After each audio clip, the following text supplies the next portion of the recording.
तत्सवी पूर्वारे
और उम्मीदवारों का चयन किस तरीके से किया जाएगा?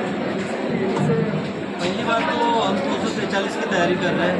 युवाओं के वैसे कॉल्स भी आ रहे हैं और चयन का क्राइटेरिया वही है कि मैं युवाओं को पूछ रहा हूँ जो आने वाले 20 साल तक, कम से कम 20 साल तक बिहार की राजनीति में दशा और दिशा निर्धारित करने के लिए काम कर सके। तो मेरा फोकस मोस्टली युवाओं पे है।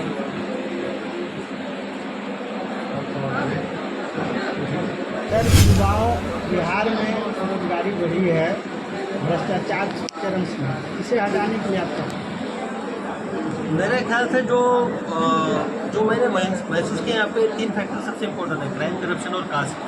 तो मेरी जो लड़ाई होगी ये 3 ही बिंदुओं के खिलाफ होगी। सबसे पहले तो यहाँ से क्राइम के खिलाफ एक अभियान चलाने की ज़रूरत है, करप्शन के खिलाफ एक अभियान चलाने की ज़रूरत है, और जो कास्ट बेस एक सिस्टम रहा है कि कुछ भी हो जाए, लास्ट में जो वोट पिंक का बटन दबता है वो जात के नाम पे दबता है। इसमें एक बदलाव, सोच में बदलाव की ज़रूरत है। कुछ अच्छे लोगों को चुनाव जितवाया जाए। सर, युवाओं के लिए क्या सब संदेश देंगे? युवाओं को जागना पड़ेगा, युवाओं को जागना पड़ेगा।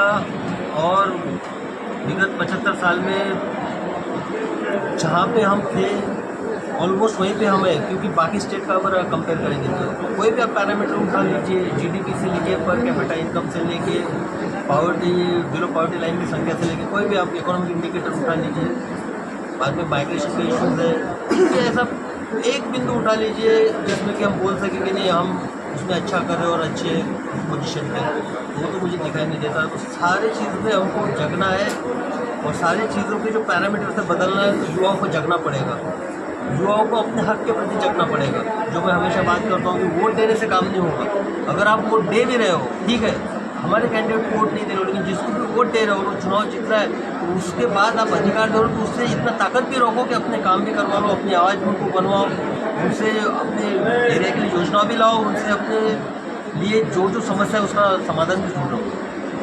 सर, पलायन बिहार में पलायन बहुत तेज़ी से हो रहा है, इस पर क्या? मैं अभी बात कर रहा था, यहाँ पे जब तक एग्रो बेस्ड इंडस्ट्री का डेवलपमेंट नहीं होता और आईटी सेक्टर का यहाँ पे जो हब नहीं बनाया जा सकता है, तो एक जो एग्रीकल्चर बेस्ड सोसाइटी का जो यहाँ से पलायन होता है वो नहीं रुकने वाला। और जो इंटेलेक्चुअल्स का, जो इंजीनियर्स है, जो टेक्नोक्रेट्स है, वो बाहर जा रहे हैं, इनका पलायन 2 तरीके का है यहाँ पे।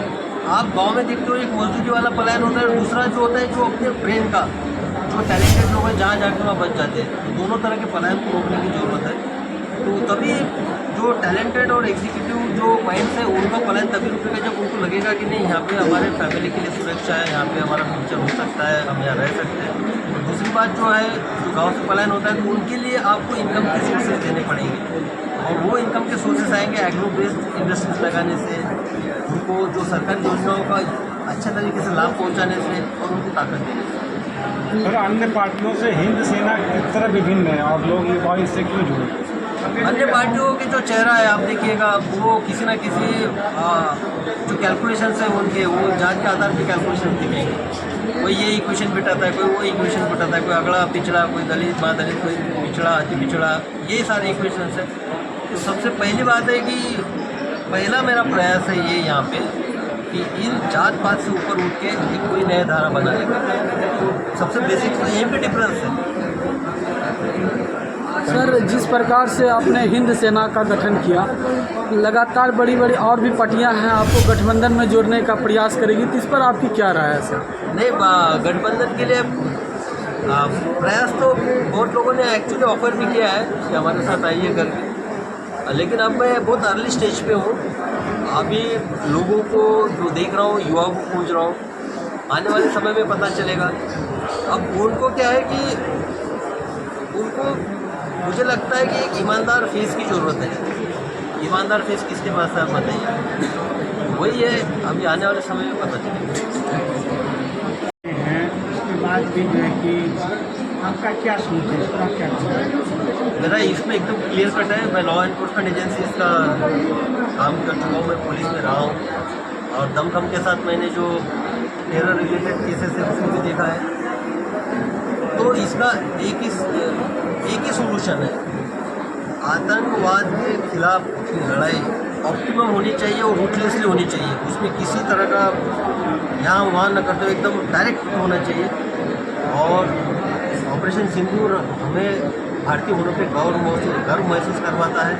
इस तरह से हम प्रिसाइज, एक्यूरेट और कंट्रोल एक्शन भी कर सकते हैं, दुनिया को हमने दिखा दिया है। तो लगातार पाकिस्तान के द्वारा सीज फायर सब किया जा रहा है, इंडियन आर्मी के द्वारा भी जवाई कार्रवाई की जा रही है, उसमें क्या है आपका सजेशन होना चाहिए? नहीं, ये बात तो यही हमारा शिफ्ट है अभी। भाई हम चुप नहीं बैठेंगे, कोई कुछ करता है तो चुप बैठने वालों से नहीं है। यहाँ रिएक्शन होगा, और वो भी एक्सेप्टेबल रिएक्शन होगा, वो भी एक रिस्पॉन्सिबल कंट्री के तौर पर रिएक्शन होगा। क्या सर आर पार की लड़ाई में अब लगता है कि आतंकवाद को समाप्त आतंकवाद को हमने पहले अभी बताया कि रूटलेसली ट्रीट करना चाहिए, क्योंकि आतंक को उनके दिलों में आतंक बैठा के ही ख़त्म किया जा सकता है, ताकि वो सोच के भी डर जाए कि ऐसा करने से पहले सोचना चाहिए कि हमारे खिलाफ क्या हो सकता है।